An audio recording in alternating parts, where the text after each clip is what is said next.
Hi, I'm Heather. Welcome to class. Today we're going to use the chair in a particular way that will support our Pincha Mayurasana and Sirsasana, that is the forearm balance and headstand. And before we begin, if you enjoy practicing with me and want to support me in sharing Iyengar Yoga more widely, it really does help if you click on the like and the subscribe buttons and drop a comment below. This helps YouTube's algorithm in putting my content in front of other people, and therefore these resources are available to more who are looking for inspiration for their yoga practice. Before we begin, if you find this video helpful, be sure to like and subscribe. We need the wall, we need the chair, and we need a belt. So the yoga chair, many of you already know, is specific for Iyengar Yoga. We've got these backless chairs, and the chairs that we have in Australia have also got these crossbars at the front and at the back. Now, some chairs being used by Iyengar Yoga students in other parts of the world may be different in their setup, in that they may or may not have these crossbars at the front or the back. This is just working with the chair that I've got, and this particular setup works with this chair. And of course you can try with the chair that you've got, and hopefully it works. So I'm going to come down onto the floor in front of my chair. I've got my mat into the wall already, and I want to use my belt with a big loop. So I'll open the loop up, and I'll keep the buckle facing me as I place the loop on the floor. So you see I've got the loop, it's wider than the legs of the chair, the buckle's closest to me, and then I can bring the front legs of the chair inside the loop, so that then all I have to do is take the back part of the loop, I leave the buckle behind, I lift that loop up, and I make sure this slides up the legs of the chair so that I can bring the back part of the loop over the seat of the chair. And then I'll tighten this. So with the buckle in the middle, it's pretty easy to tighten it, and it gets held by the crossbar. So that's where I'm curious as to whether if there are chairs that don't have the crossbar at the front, whether this same setup will work. Of course, that's something that you'll need to find out depending on your chair. So we bring this into a really tight position so that it stops the chair from folding. We don't want the chair to fold up because we're going to be setting it on its back and using the seat of the chair for the upper back and shoulder blades. So then when I turn the chair over onto its back, you see it's not going to collapse. I want all four legs of the chair against the wall, and I've got the handle here facing me. Now these outer edges of the handle are going to help contain the width of the upper arms and the elbows. Then I've got space between the back of the seat and the floor where I can bring my forearms, and I've got the crossbar at the back here where I'm going to take my hands. So again, if there's no crossbar there, you could still do this, and instead of reaching the hands to the crossbar, this is the position I'll be taking my hands. I'm going to turn the palms up and curl the fingers under the edges of the crossbar. So if you haven't got a crossbar, you could just bring your brick in place and put your hands around your brick. So we're containing the upper arms, the elbows, with the handles of the chair. And then we're rolling the biceps forward. That's why having the palms facing up is helpful, because it does help to roll the biceps forward. Bring the arms underneath so that when you let the head descend, you start to lift the hips up. The back of the head can come into the seat. You lift the knees up off the floor and you walk in. So as you walk in, your upper back will come to rest on the seat of the chair. Back of the head, shoulder blades, thoracic spine, that upper thoracic area, and then the deltoid. So just note, if your shoulders are supple enough that you can push your shoulders forward and the deltoids come off the chair, that's not a great idea. You want to actually keep the upper arms engaged in the shoulder joint and let the deltoids come back to the seat of the chair, and use that to create more lift through the armpit chest and the front body. So from the breastbone to the navel, create more lift. So we're in a preparation for Pincha Mayurasana.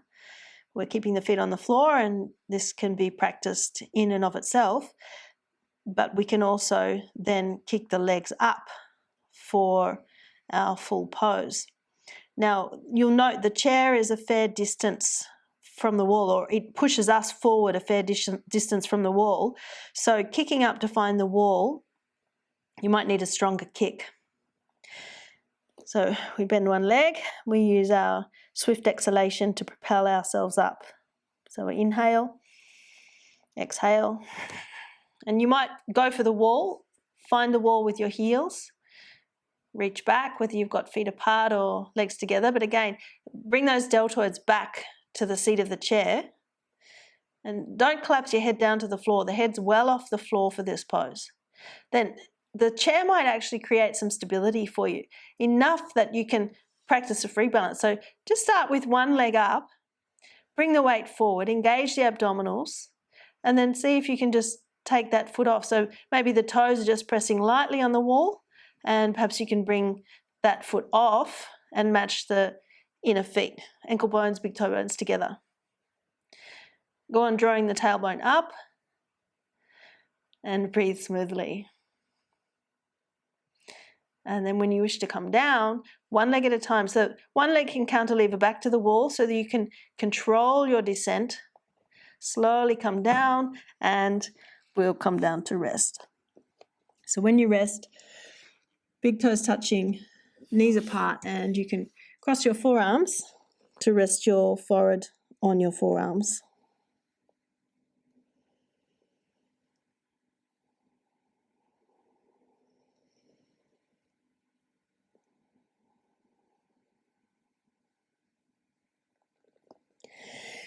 Now it's common, we've got a favoured leg that we kick up off the floor from, and let's do one more repetition and we'll see if we can kick up with the alternate leg.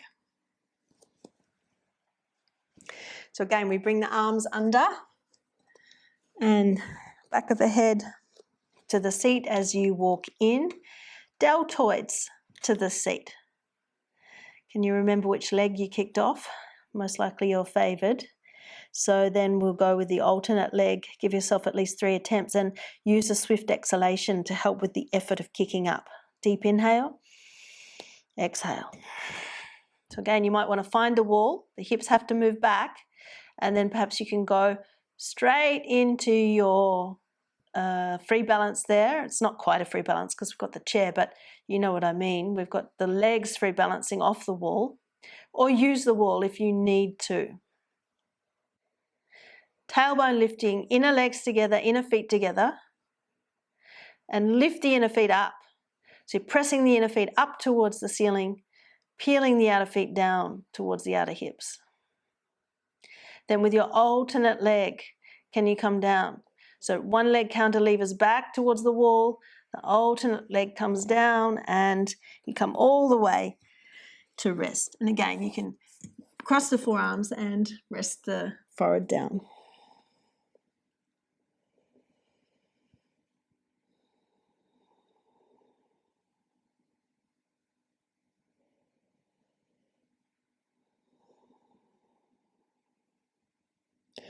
When you're ready, come to sit up. And we'll move on to the headstand variation using the chair in a similar way. All we need to do now is bring a brick in.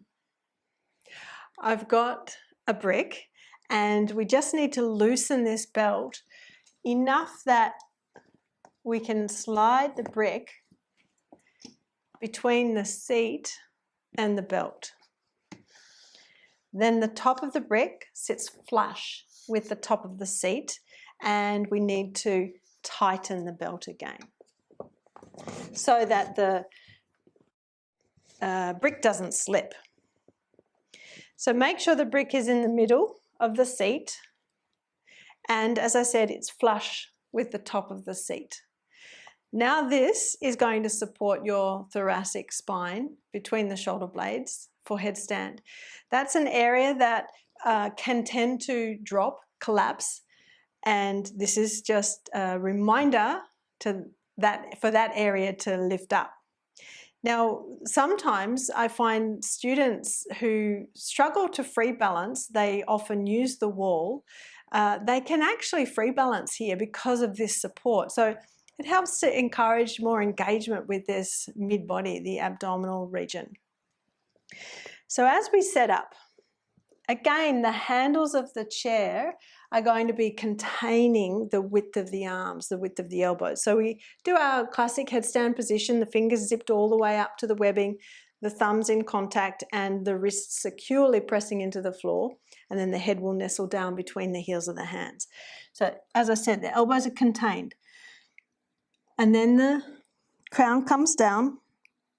Now at this stage, if you think, oh, my mat's it's too thin, there's not enough padding underneath the head, absolutely bring in extra padding. In fact, I might bring in another sticky mat just to put down here so it offers some padding.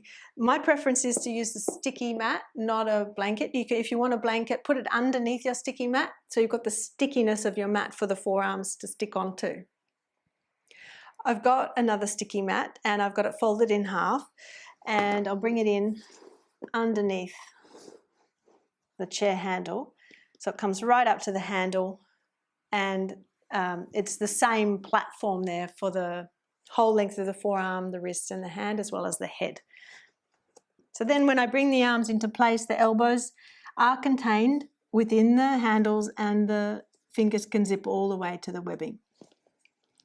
Bring the crown of the head down, feel the back of the head just touching the heels of the hands there, and secure your wrists down, tuck your toes, lift your knees off the floor and walk in. So as you walk in, you should feel the upper back come into contact with your brick. Now again, the pose can be practiced like this with the feet on the floor, just like we started with the forearm balance.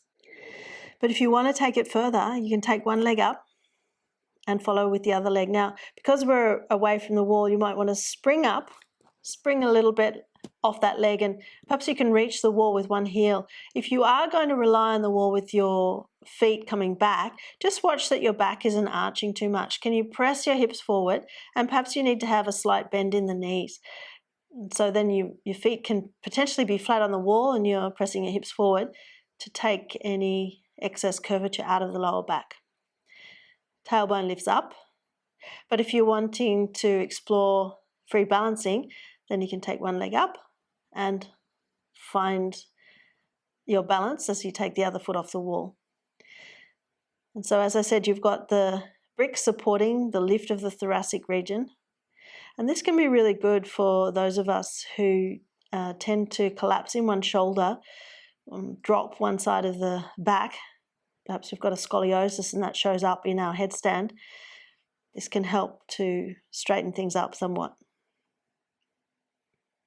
Elbows to wrists pressing down, wrists to elbows pressing down.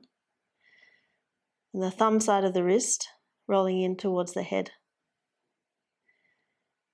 As the forearms press down, the shoulder blades lift up the back.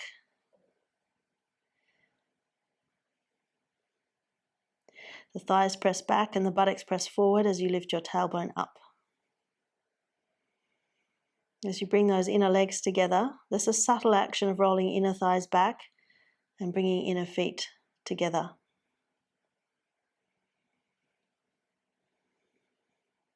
And then we can come down.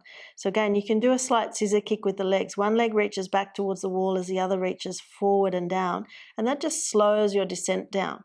See if you can control your descent as you come all the way down, and we'll come down to rest. So again, you can use your forearms there, cross your forearms, rest your forehead on your forearms.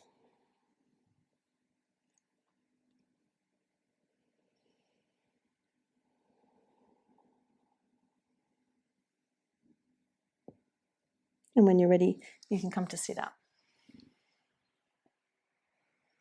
If you enjoy practicing with me, I invite you to check out the video library on my website, heatherkitchenyoga.com.au. With over 430 full-length classes in the library, I add a new class to the library every week, so there's plenty to choose from. I invite you to start your membership with a 7-day free trial. That's it for today. Thanks for joining me. For more in-depth teaching, check out the video library on my website, heatherkitchenyoga.com.au. The link is in the description box below.